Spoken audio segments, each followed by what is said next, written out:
পদে পদে আছে, ঠিক কিনা? আপনি 3 কাজের তবলিগের 6 উসুল, আপনার 3 উসুল। 3 কাজের বাইরে আপনি যাবেন না। কয় কাজ? এক কাজ বলবো, বিডিআরের খুনি, শাপলা চত্বরের খুনি আর বৈষম্যবিরোধী ছাত্রদের খুনিদেরকে ফাঁসি দেন। 1 নম্বর কাজ আপনার, ঠিক কিনা? 2 নম্বর কাজ হলো গেল 16 বছরে যত টাকা বাংলাদেশ থেকে পাচার হয়ে গেছে সব টাকা ফেরত আনার ব্যবস্থা করে, ঠিক না? এই টাকাটা ফেরত আসছে। ওই যে বলেছিলাম 1.5 ঘন্টা 100 ঘন্টা আগে মঞ্চে বসে, আমার দেশের 3 কোটি যুবক উচ্চ শিক্ষিত, চাকরি নাই, এর মধ্যে 1.25 লাখ যুবক কোন কর্মসংস্থান নাই। রাগে ক্ষোভে উচ্চ শিক্ষিত ছেলে পিস্তল হাতে, তারপর কি বলা, ছুরি হাতে ছিনতাই করে। উচ্চ শিক্ষিত ক্ষোভে, কেন আমি লেখাপড়া করলাম, চাকরি পেলাম না, ঠিক? 1.25 লক্ষ যুবককে যদি বিদেশ থেকে টাকাটা আনা যায়, আমার টাকা, আমার বাংলাদেশে টাকা, তাহলে আমরা 1.25 লাখ যুবককে 25 লক্ষ টাকা করে বিনা সুদে ঋণ দেওয়ার ব্যবস্থা করব। এই টাকা দিয়ে ওরা গরুর খামার, মাছের খামার, মুরগির খামার করে 5 বছরে স্বাবলম্বী হবে। 10 বছরের ভিতরে আমার বাংলাদেশ মালয়েশিয়া আর সৌদি আরবের চেয়ে আরো ধনী রাষ্ট্র হয়ে যাবে। এই পরামর্শ দেব। 3 নম্বর পরামর্শ দেব যে 3 কাজের বাইরে আপনি যান। 1 নম্বর খুনিদের ফাঁসি, 2 নম্বর টাকা ফেরত এনে যুবকদেরকে আপনি বিনা সুদে ঋণ দেন, যুবকরা কাজে নেমে পড়ুন। 3 নম্বর পরামর্শ দেব, আপনি ফ্রি অ্যান্ড ফেয়ার, অবাধ সুষ্ঠু নিরপেক্ষ নির্বাচনের ব্যবস্থা করবেন। যে নির্বাচনে দাঁড়িপাকা বুড়ো, বোরকা পরিহিতা মা, আবাল বৃদ্ধ বনিতা, ছাত্র, শিক্ষক, কৃষক, শ্রমিক সবাই লাইনে দাঁড়িয়ে ঈদের দিনের মতো আনন্দ নিয়ে ভোট কেন্দ্রে প্রবেশ করে হোগলা ঘেরা গোপন কক্ষে সিল হাতে নিয়ে, ব্যালট পেপার হাতে নিজের প্রিয় দল আর প্রার্থীকে প্রত্যেকে নিজের হাতে ভোটটা দিতে পারবে, ঠিক কিনা? এইরকম একটা নির্বাচন দিয়ে রাত্রে শুনবেন যারা পাশ করেছে যে দল বা জোট, ওই দল বা জোটের হাতে ক্ষমতা দিয়ে আপনি সসম্মানে চলে যাবেন। সারা দেশের ফুলের মালা দিয়ে আপনাকে বরণ করে নেওয়া হবে, ঠিক কিনা? এই 3 কাজের বাহিরে কোনো কাজ ডক্টর ইউনূস সাহেবের দরকার নাই। আর আপনাদের পক্ষ থেকে আমি সারা বাংলাদেশের প্রতিদিন যেমন বলি, আজও বলি, কারণ সিলেট থেকে যেটা হবে সেটাই হযরত শাহজালাল মুজাদ্দিদ ইয়ামানি রুহানি ফয়েজে কবুল হয়ে যাবে। বাংলাদেশের ইসলামী দলগুলির সামনে এক মহা সুযোগ। আরো 100 বছর আর এটা আসবে কিনা আমার জানা নাই। 53 বছর পর একটা সুযোগ এসেছে। আজকে ইসলামী বড় 3টা দল এক জায়গায় চা খেয়ে যদি একসাথে নির্বাচনের ঘোষণা দিতে পারেন, চোখ বন্ধ করে ইসলামী দলগুলি এবার রাষ্ট্র ক্ষমতায় আসবে। 1 নম্বর হেফাজত ইসলাম বাংলাদেশ, বাংলাদেশের মুরব্বী সংগঠন, সব সংগঠনের মুরব্বী, ঠিক আছে? দেশের শীর্ষ বুজুর্গ ওলামা একরাম সব হেফাজত। 2 নম্বর জামাত ইসলামী বাংলাদেশ। 3 নম্বর ইসলামী আন্দোলন বাংলাদেশ, চরমনার হাত পাখা। আপনাদের মধ্যে জোটফোট আমরা চাই না, আপনারা গলায় গলায় পিরিত করেন, এটাও চাই না। এই 3 দল অন্তত 1 কাপ চা খেয়ে নির্বাচনে একটা সমঝোতা করে নেন যে প্রত্যেক আসলে ইসলামের পক্ষে বাক্সা থাকবে একটা, ঠিক কিনা বলেন? এখানে হেফাজত ইসলামের একজন জগৎ বিখ্যাত আলেম প্রার্থী হয়েছে, বাকি চরমনায় আর জামাত সাপোর্ট দিয়ে যে আমরা হুজুরকে সাপোর্ট দিয়ে দিলাম, ঠিক কিনা? ওখানে জামাত ইসলামের একজন যোগ্য ডাক্তার দাঁড়িয়েছে, বাকি 2 দল সাপোর্ট দিয়ে দেন। ওখানে চরমনের একজন বীর মুজাহিদ, তিনি মুহাক্কিক আলেম, জাকিরিন শাকিরিন আল্লাহর কোন বান্দা দাঁড়িয়েছে, বাকি 2 দল সাপোর্ট দিয়ে দেন। এইভাবে 300 আসনে এই 3টা দল যদি আসন সমঝোতা করে নিতে পারেন, আমার দিল বলে বাংলাদেশটা যেভাবে আমি জানি এবার ভোটের একটা ভূমিদল বিজয় হবে, ঠিক কিনা? বলেন ঠিক না? এরপরে আমরা আপনাদের পক্ষ থেকে, আমি আপনাদের কথাটাই বলছি, এই দলগুলিকে জিজ্ঞাসা করি, দলের বিজয় চান না ইসলামের বিজয় চান? আপনারা না, আপনারা প্রশ্ন করতেছেন দলগুলিকে, ঠিক কিনা বলেন? জনগণ, আপনারা করে মানুষ প্রশ্ন করে, এই দলগুলি আপনারা কি দলের বিজয় চান না ইসলামের বিজয় চান? 3টা দল যদি বল, 3টা দল মানে অন্য সব দলই 3টা দলের পেটে আছে, ঠিক কিনা? সব অন্য কোনো, এই 3 দলের বাইরে কিচ্ছু নাই। আপনারা দলের বিজয় চান না ইসলামের বিজয় চান? 3 দল মিলে যদি বলে আমরা ইসলামের বিজয় চাই।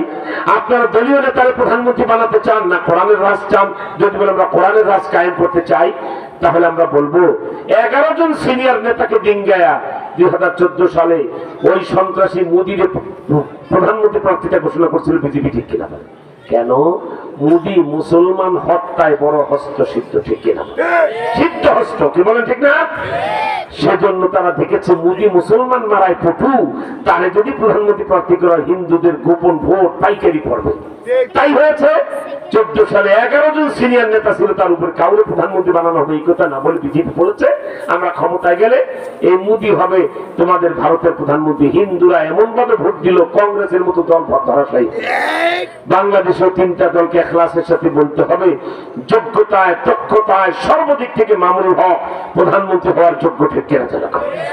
একদিকে 97 সালে সারা বাংলাদেশে ব্যাপক 1 নম্বর ছাত্র, সারা বাংলাদেশে 2 নম্বর তিনি ঢাকা ইউনিভার্সিটি থেকে মাস্টার, 3 নম্বর উন্মুক্ত বিশ্ববিদ্যালয়ের খণ্ডকালীন শিক্ষক। আল্লাহু আকবার। আমার ভাইরা, তার মুজাহাদা, তার আমল 4 নম্বর। আমার পাশের ছেলে মামুনুল হক সাহেব থাকতেন জেলখানায় কাশিমপুর খানা, আমার পাশের ছেলে মাগরিবের পরের আউয়াবিন আর রাতের তাহাজ্জুদে প্রত্যেক রাতে 7 পারা 8 পারা 9 পারা 10 পারা কোরআন শরীফ নামাজে দাঁড়ায় তেলাওয়াত করে। আল্লাহু আকবার। এজন্য আফগানিস্তানের মোল্লা হেবাতুল্লাহ আখুন্দাজাদা ঠিক কিনা চলে না, এই 3 দলের পক্ষ থেকে 3 মাস আগে ইশতেহার ঘোষণা করে বলুন, আমরা যদি সম্মিলিত ইসলামী দলগুলির সমন্বয়ে রাষ্ট্র ক্ষমতা পাই, ভোটে মানুষ দেয়, আল্লামা মামুনুল হককে আমরা প্রধানমন্ত্রী বানাবো। ঠিক কিনা চলে। আর জামাতের আমি ডক্টর শফিকুর রহমানকে উপপ্রধানমন্ত্রী করা হবে, আর মুফতি সৈয়দ মোহাম্মদ ফজলুল করিম বাংলার জিন্দা শাহজালাল শায়েখে চরমনে তাকে আমরা আরেকজন উপপ্রধানমন্ত্রী করব। আমার ধারণা এই 3টা লোকের হাতে যদি বাংলাদেশের প্রধানমন্ত্রীর দপ্তরটা পড়ে, আমার দেশটাকে মালয়েশিয়া সৌদি আরবের চার ধনী রাষ্ট্র তারা 10 বছরে বানাতে পারে। কারণ এই 3টা লোকের কারণে দুর্নীতিটার কোন স্থানে হবে না। ঠিক কিনা বলেন? আর কি হবে? এদেশের মানুষের চরিত্র নবীজির শিষ্য হবে, তোমরের জামানার মুসলমানদের মতো হয়ে যাবে ইনশাআল্লাহ। আমার এই প্রস্তাবকে আপনারা সমর্থন করেন? কারা করেন? তো হাত তুলে তাড়াতাড়ি আল্লাহু আকবার বলে দেখান।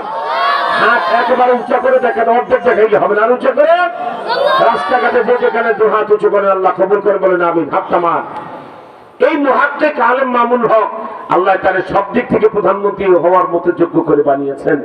আবার সাইজ শেখ মুজিবের চেয়ে 1.5 ইঞ্চি উঁচা। 5 লাখ লোকের মাঝে হাঁকলেও ওই যে মামুনুল হক, ওই যে মামুনুল হক, ওই যে মামুনুল হক মাথা দেখা যায়। কি আশ্চর্য! আল্লাহ পাক বাস্তাতান ফিল ইলমি বলেছেন, সব দিক থেকে তাকে দিয়েছেন। অর্থাৎ মামুনুল হক যদি বাংলাদেশের প্রধানমন্ত্রী হয়, তোমাদের এই কালো দাগটা কপাল থেকে উঠে যাবে ইনশাআল্লাহ। যেরকম ওই আফগানের তালেবান লোকের একজন আল্লাহওয়ালা আলেমকে প্রধানমন্ত্রী বানাবার কারণে কি হয়েছে জানেন? এখন সেখানে তেলের খনি, সেখানে সোনার খনি, তামার খনি, অ্যালুমিনিয়ামের খনি, লিথুনিয়ামের খনি, এবং মোল্লা ওমর যিনি তালেবানদের প্রতিষ্ঠাতা, তার জন্মস্থান কান্দাহারের খোস নদীর পারে খনন করে এমন তেলের খনি পেয়েছে যা সৌদি আরবে নাই। তাই 125 টাকা দিয়ে বাংলাদেশের 125 টাকা দিয়ে আমেরিকার $1 এখন কিনতে হয়।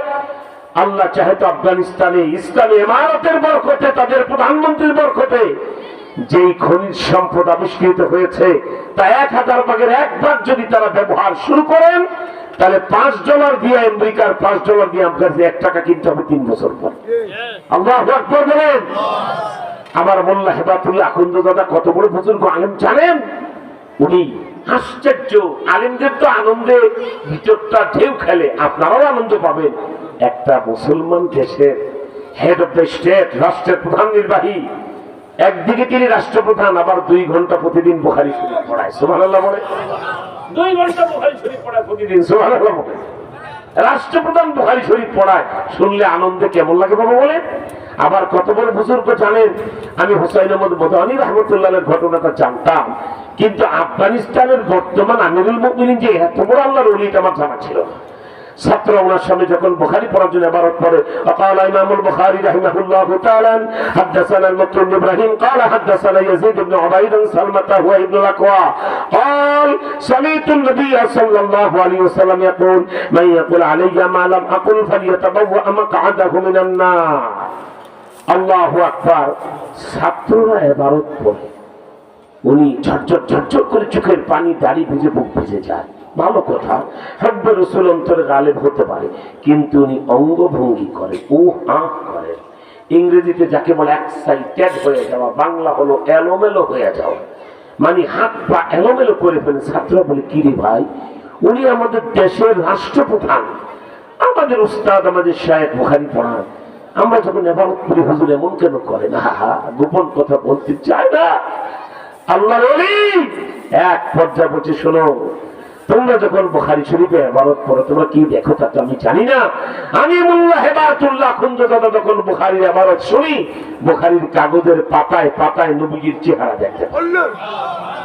আমার ভাইরা, গেল 6 মাস আগে তিনি কাবুলে একটা ওলামা সম্মেলন ডাক দিলেন। সারা পৃথিবীর 200 কোটি মুসলমানের উদ্দেশ্যে একটা ভাষণ দিলেন। তার ভাষণ থেকে 1500 বছর পূর্বে আমার প্রিয় নবী আরাফাতের ময়দানে জাবালে রহমতে দাঁড়িয়ে যে বিদায়ী হজের ভাষণটা দিয়েছেন, নবীজির সেই ভাষণের